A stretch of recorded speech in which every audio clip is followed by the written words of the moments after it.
O Enem continua o mesmo. No Enem não chegou a notícia que houve impeachment de Dilma Rousseff, que o PT saiu do governo. O Enem continua petista. Da primeira à última questão. É inacreditável a prova que foi realizada ontem. Eu vou só destacar alguns pontos. São muitos. Tem questões técnicas, da estrutura, da raiz da questão, que estão erradas.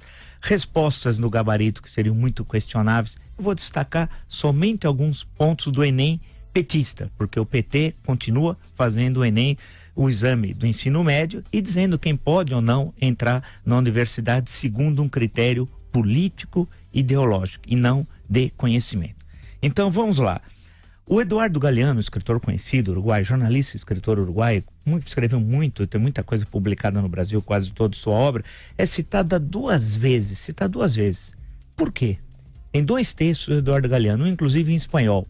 Será que a literatura espanhola não tem gente mais expressiva que o Galeano? Claro que tem. Tem um lá citado, um texto do Gabriel Garcia Marques, claro, prêmio Nobel de Literatura mais que conhecido. Por que duas vezes o Eduardo Galeano? Porque ele era de esquerda e ser identificado com o PT? É por causa disso?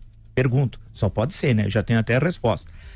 Há uma série na parte de literatura brasileira de autores menores. Autores absolutamente que não têm a mínima importância na literatura brasileira, excetuando dois. Guimarães Rosa e Graciliano Ramos. Duas questões, uma sobre cada um. Mas o resto são autores menores, que não têm a mínima importância. Inclusive, tenho absoluta certeza que não foram ensinados no ensino médio, nos 3 anos do ensino médio. Foi alguém que trabalhou com esses autores? Tenho certeza que não. O presentismo marca as questões. O excesso do presentismo. É como se o presentismo determinasse a história de todas as questões. Muitas, é o presentismo. Citações da internet em textos adaptados, tal. Por exemplo, eu queria saber por que a Carta Capital é citada. A Carta Capital era uma revista identificada com os criminosos do PT, não é verdade? Com o projeto criminoso de poder petista. Todo mundo sabe. É citado, tem um texto longo lá da Carta Capital. Isso, em 2018. Eu queria saber também as questões, uma determinada leitura da questão da negritude petista, que aparece em diversas questões. É aquela leitura de querer construir à força uma contradição racial no Brasil, em várias questões. As questões de gênero, então, são muito interessantes. Por exemplo, um aluno fica 3 anos no ensino médio, 3 anos, para responder a seguinte questão, número 31. A questão diz o seguinte: Acuenda o Pajubá, 2 pontos. Conheço o dialeto secreto utilizado por gays e travestis. Quer dizer que um aluno fica 3 anos no ensino médio para responder a questão número 31. Vou repetir. Acuenda o Pajubá. Conheço o dialeto secreto utilizado por gays e travestis. Tem mais uma questão sobre gays e travestis além dessa. Só vou citar essa. 3 anos na escola. Eu lendo o texto, os acessos, que é a citação pela internet, você é obrigado a dizer o acesso, o dia, né? Tem acessos de 2 anos atrás, 3 anos, 4 anos. Por que isso? Significa que as questões já estavam prontas? Significa que ninguém teve acesso a essas questões? Por que o acesso tão antigo? Constatem. Isso aí eu posso citar vários exemplos. Também não entendi as citações falhas. Quem fez a prova não sabe fazer citação, precisa voltar para a escola. No caso de uma citação de texto, você precisa indicar, por exemplo, o volume, que foi num livro que tem vários volumes, né? O volume e a página, e não tem indicações. Por exemplo, a pergunta número 76, que se refere ao tempo e o vento. Eu conheço bem, porque quem fez o prefácio do retrato da edição da Companhia das Letras fui eu. Eu aqui, o Marco Antônio Vila, tal. Eu sei que é do retrato, mas não está escrito ali.